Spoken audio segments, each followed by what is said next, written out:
everyone, my name is Rochelle Innocent and I'm the founder and CEO of Project Purpose. Welcome to our channel. Our community is focused on fostering the intellectual and character development in children. We do this through our parent-child workshops that are focused on 4 themes: autonomy, self-efficacy, compassion, and self-concept, in order to cultivate grit, perseverance, and resilience in each child. And we are so thrilled to be offering one of the first of its kind digital, virtual, and continuous learning environments, enabling parents and children to connect from all around the world. At Project Purpose, our overarching mandate is to renew and rebuild family, community, and relationships. Our different social media platforms provide us with an opportunity to have discussions and to create space for all topics that relate to family, community, and relationships with ourselves as well as with others, with a primary focus on mental health and education. More precisely, the ways that the institutions of mental health and education play a role and have played a role in our societies at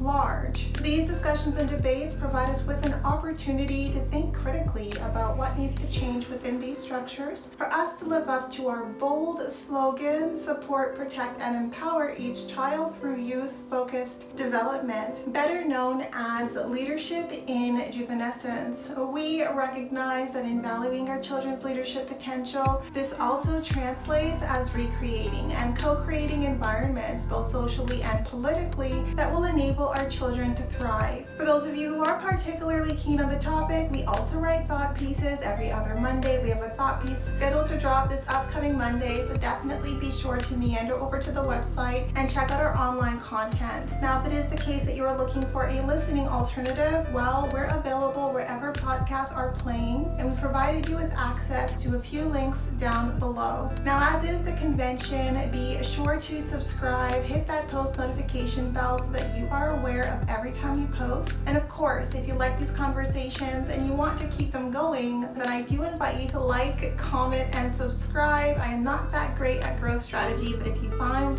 some value in the content that I'm putting out, then definitely show some support.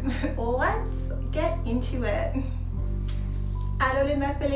Hello, ladies and gentlemen, and welcome back to another segment here on Project Purpose. For those of you who are new, we cover topics that relate to mental health, mental wellness, and education on a week-by-week basis. And today's topic of discussion is mental wellness. And the conversation around mental wellness, I'm going to be talking about laying out the groundwork when it comes to inviting criticism, inviting judgment, and inviting opinion. There are a lot of people in this world who are unfortunately real life trolls, and I am unfortunate enough to have been raised around enough of them that I've developed an explicit boundary around whether my self-disclosure is an invitation for opinion, an invitation for input, or it isn't. And I think that this is really important because a lot of the times we get so caught off guard when we meet real life trolls, and I call them that because I don't think that anyone is well-meaning or having good intentions. When it is the case that you share something about yourself, you have a moment of vulnerability, and they maximize that opportunity to criticize, to judge, to provide backhanded compliments. I think all of those are really uncomfortable situations that if we're not primed for, then it can really lead us feeling a little bit blindsided by that kind of relational aggression. And I call it relational aggression because it's always meant to sound like it's well-meaning, right? And so I have grown up around a lot of people who've given a lot of really hardcore criticism, hardcore insults within the guise of being well-meaning. And so because of that, I have developed a strong ability to defend myself, or to be very cognizant and very explicit about when it is the case that my self-disclosure is inviting criticism, judgment, opinion, or it's not. And I think this is really important because we can walk away from conversations where we're blindsided by criticism or blindsided by judgment, feeling like we really sold ourselves short, feeling like we really didn't show up for ourselves, and we can really beat ourselves up for not saying the things we should have said to support ourselves in that situation. But it's hard to predict these subversive attacks of trolls. And so what I've recognized for my own well-being, especially being online, but even in person, when it is the case that I am disclosing, when I've decided that this is an opportunity for self-disclosure, I think it's going to be helpful to self-disclose. If I do get met with criticism or judgment, I am completely comfortable. I have no qualms about being like, oh, this isn't an opportunity for you to interject. This isn't an opportunity where I'm inviting your criticism or your opinion. I am just sharing sharing because this is my experience and I'm happy and comfortable with my experience for what it is, but it's not an invitation for your revision. And I am so big on being vocal, on using your voice, on articulating your opinion when and where it's welcome. When it comes to people's personal lives and their personal preferences and the way they choose to live their lives and their personal lifestyles, including yours, that is not always up for debate. It's not always up for open discussion, right? It's not open season when it comes to self-disclosure on our personal lives. And I find that it's really important that we develop the language to set boundaries in real life and online so that people recognize that your self-disclosure isn't an invitation for criticism. And I think that it's just so unfortunate that oftentimes when it is the case that we are vulnerable, that we decide to share aspects of ourselves, that it invites criticism rather than invites reflection or invites opportunities to have discussions or to invite self-disclosure as a mirroring effect. And so when I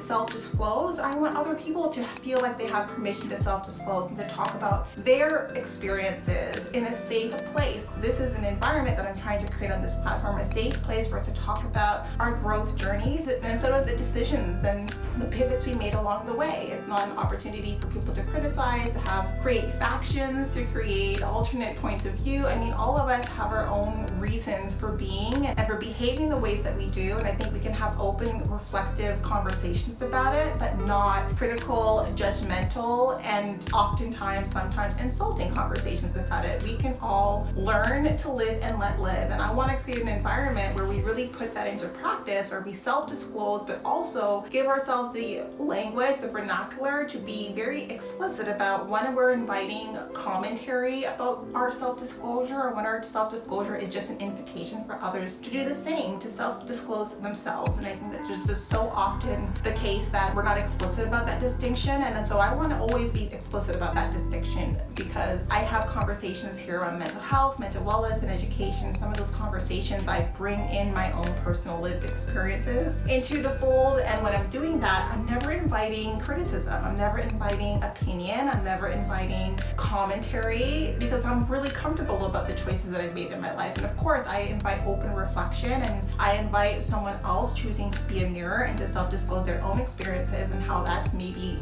help them move into different directions and go onto adjacent paths. But sharing those things is not a comparison situation. It's not where we're competing or trying to figure out, well, who did it best? Like, this is life. There is no best or better. There is just different, right? And so I think that I really want to do what I can to create platforms that celebrate the differences and the choices and the decisions that we've made based on the context and the situations that we are born of. And I think that it's just so important that we recognize that in order to create that kind of space, we need to be the ones that defend our self-disclosure and to protect our self-disclosure and to really be explicit about the rules of engagement around what it is we choose to self-disclose. So I am very unapologetic about the choices that I make that have brought me to this stage and phase in my life. I am not someone who feels inclined to defend the decisions that I've made, to feel badly about the decisions that I've made. Like, I've grown from every choice, right? Whether that was the right choice or the wrong choice, I've grown from it, and I want to come on here and enable and empower other people by talking about some of those choices, or maybe even talking abstractly about the choices that we have available to us, because I think there's just so often so much subversive conditioning around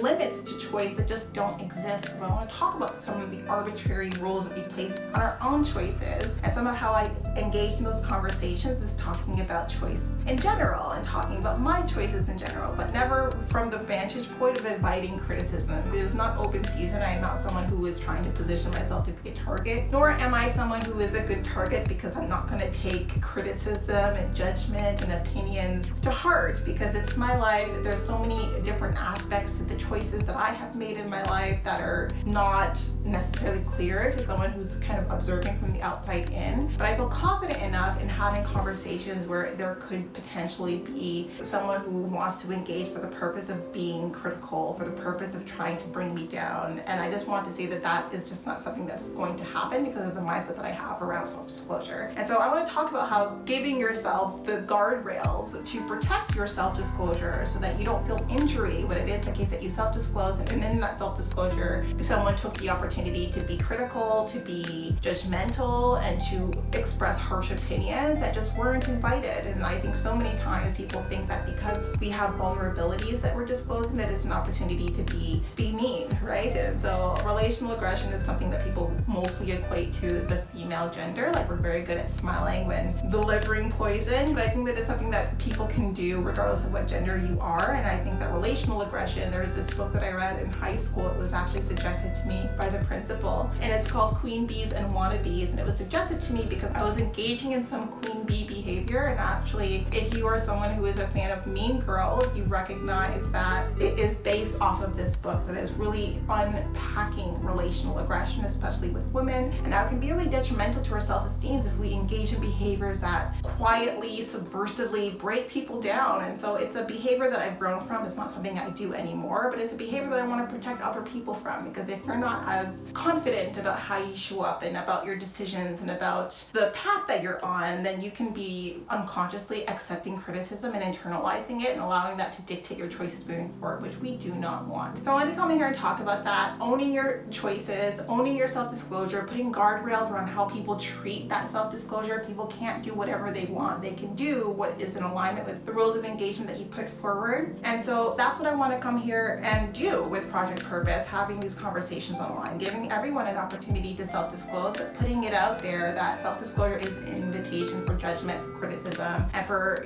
rude opinions and remarks. Is an opportunity to give you an opportunity to self-disclose without judgments, to create psychological safety, a safe space. And how we do that is, first, we are in a position where we feel confident and comfortable about our choices, about the paths that our choices have taken us on, and we don't give people the opportunity to break us down because they would make different choices. It's okay. We celebrate difference here. We don't use difference as a point of comparison and competition, and we use differences as an opportunity to propel growth. So that is the point of this conversation today. Some food for thought for you. Hopefully it was helpful to you. That was, as it relates to my stalking situation, no information for you as yet, but you'll be the first to know when I do. Thank you so much again, and we'll talk to you all very soon.